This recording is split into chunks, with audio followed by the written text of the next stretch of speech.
പിന്നെ ഇതൊക്കെ ഈ രണ്ട് സംഭവങ്ങൾ കഴിഞ്ഞാലാണ് പിന്നെ വരുന്നത് റിയൽ മെഷീൻ ലേണിംഗ്. അവിടെയാണ് നമ്മൾ ഈ ഒരു മെഷീൻ ലേണിംഗ് എന്ന് പറയുന്ന ഈ ഒരു വേൾഡിലേക്ക് കടക്കുന്നത്. ബിക്കോസ് ഈ ഒരു വേൾഡിലേക്ക് കടക്കണമെന്നുണ്ടെങ്കിൽ ഒബ്വിയസ്ലി നമുക്ക് ഈ രണ്ട് കാര്യങ്ങൾ അറിഞ്ഞിരിക്കണം, അല്ലാന്നുണ്ടെങ്കിൽ നമുക്കൊന്നും ചെയ്യാൻ പറ്റില്ല. അപ്പോൾ മെഷീൻ ലേണിംഗിൽ മെയിനായിട്ട് 3 ടൈപ്പാണുള്ളത്. ഒന്നെന്ന് പറയുമ്പോൾ സൂപ്പർവൈസ്ഡ് ലേണിംഗ്, രണ്ടാമത്തത് അൺസൂപ്പർവൈസ്ഡ് ലേണിംഗ്, മൂന്നാമത്തത് റീഇൻഫോഴ്സ്മെൻറ്റ് ലേണിംഗ് എന്ന് പറഞ്ഞിട്ട്. അപ്പോൾ ഈ ഒരു സൂപ്പർവൈസ്ഡ് ലേണിംഗ് എന്ന് പറയുമ്പോൾ നമ്മൾ ഈ ഒരു ആൽഗോരിതമിന് കറക്റ്റായിട്ടുള്ള ഒരു വാല്യൂസ് നമ്മൾ പറഞ്ഞു കൊടുക്കും.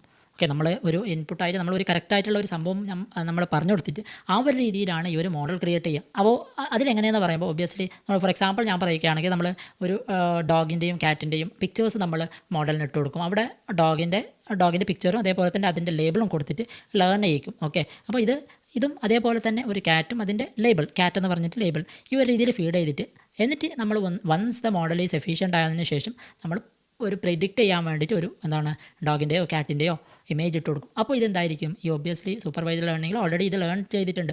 അപ്പോൾ ഓൾറെഡി ഉള്ള ഡേറ്റ വെച്ച് ഇത് കമ്പയർ ചെയ്യും, എന്നിട്ടാണ് നമുക്ക് ഔട്ട്പുട്ട് തരിക. എന്ന് വെച്ചാൽ അതായത് ഇനീഷ്യലി നമ്മൾ ഈ ഒരു മോഡലിന് പറഞ്ഞു കൊടുക്കും, എന്നിട്ടാണ് നമ്മൾ പ്രെഡിക്റ്റ് ചെയ്യാൻ പറയുക. മോസ്റ്റ് റിയൽ വേൾഡ് ആപ്ലിക്കേഷൻസ് ഒക്കെ സൂപ്പർവൈസ്ഡ് ലേണിംഗ് തന്നെയാണ് യൂസ് ചെയ്യുന്നത്. അതായത് നമ്മൾ ഇനീഷ്യലി ഡേറ്റ ഇട്ട് ആ മോഡലിനെ ട്രെയിൻ ചെയ്യിക്കും, ആ ഒരു രീതിയിലാണുള്ളത്. അപ്പോൾ ഈ ഒരു അൺസൂപ്പർവൈസ്ഡ് ലേണിംഗ് എന്ന് പറഞ്ഞാൽ എന്താണ്, നേരെ തിരിച്ച്. അതായത് നമ്മൾ ഡേറ്റ ആൽഗോരിതമിനെ ഫീഡ് ചെയ്യും, എന്നിട്ട് ആ ഒരു ആൽഗോരിതം അവിടെ പാറ്റേൺസ് കണ്ടുപിടിക്കും. ഓക്കെ, ആ ഒരു രീതിയിലാണ് അൺസൂപ്പർവൈസ്ഡ് ലേണിംഗ് വർക്ക് ചെയ്യുക. ഒരു എക്സാമ്പിൾ പറയുകയാണെങ്കിൽ, അതായത് നമ്മൾ കസ്റ്റമേഴ്സിൻ്റെ ഡേറ്റാസ് നമ്മൾ ഫീഡ് ചെയ്യും. അവരുടെ ഷോപ്പിംഗ് ഏതൊക്കെ രീതിയിലാണ് അവർ ഷോപ്പ് ചെയ്തിരിക്കുന്നത്, ആ ഒരു ഡേറ്റാസ് നമ്മൾ ഈ ഒരു അൺസൂപ്പർവൈസ്ഡ് ലേണിങ്ങിന് കൊടുത്തിട്ട് അവിടെ നമ്മൾ പാറ്റേൺസ് കണ്ടുപിടിക്കും.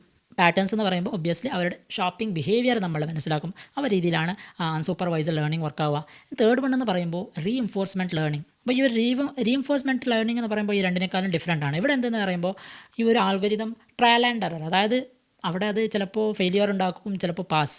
അപ്പോൾ രണ്ടും ഉണ്ടാവും അവിടെ. ചിലപ്പോൾ അത് സക്സസ് ആവും, ചിലപ്പോൾ ഫെയിലിയർ ഉണ്ടാവും. അപ്പോൾ ഇങ്ങനെ തെറ്റുകൾ ചെയ്താണ് ഇത് പഠിക്കുക. ഓക്കെ, ഫോർ എക്സാമ്പിൾ ഈ റോബോട്ടിക്സിലൊക്കെ വരുന്നത് റീഇൻഫോഴ്സ്മെൻറ്റ് ലേൺ ആണ്. അവിടെ ഒരുപാട് മിസ്റ്റേക്സ് ഉണ്ടാവും. ആ മിസ്റ്റേക്സിന് തിരുത്തി ഇതെന്താവും, ഈ ഒരു ആൽഗോരിതം മെച്യൂർ ആവും, ഈ ഒരു മോഡൽ മെച്യൂർ ആവും. ആ ഒരു രീതിയിലാണ് റീഇൻഫോഴ്സ്മെൻറ്റ് ലേണിംഗ് വരിക.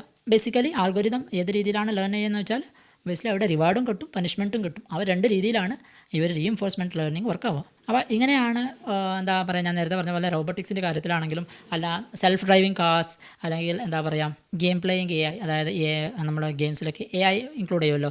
ഇങ്ങനെയാണ് ഈ ഒരു റീഇൻഫോഴ്സ്മെൻറ്റ് ലേണിംഗ് വരിക. അതായത് സെൽഫ് ഡ്രൈവിംഗ് കാറിലാണെങ്കിലും ഗെയിം പ്ലേയിങ് AIസിലാണെങ്കിലും ഈ ഒരു ലേണിംഗ് ആണ് ബേസിക്കലി ഇംപ്ലിമെൻറ്റ് ചെയ്തിരിക്കുന്നത്.